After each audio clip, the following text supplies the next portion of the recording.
កំបោអត់ខ្វាំង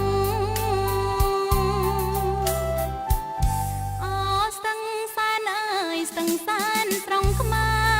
រខ្ញុំយំអត់លហើយចង់ឃើញអ្នកណាស់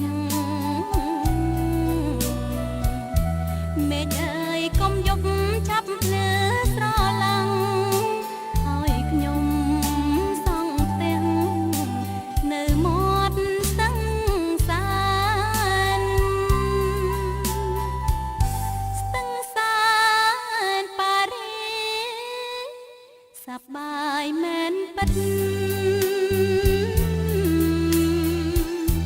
តែពុំដល់ចិត្តដែលខ្ញុំប្រាថ្នាខ្ញុំចង់រួមរងឲ្យស្គាល់ភាំងត្រាមាត់ស្ទឹងស្នេហាស្ទឹងសែនខ្មែរអើ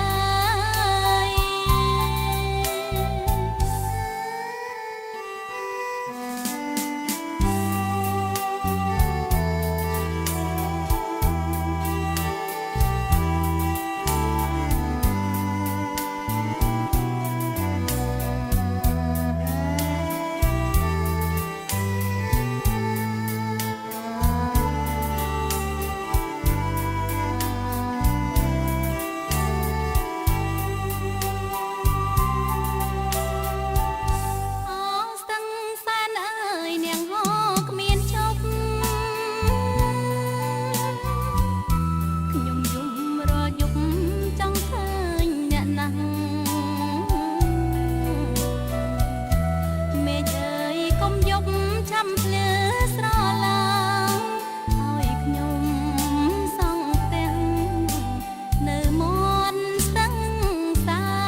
សូមយកទៅ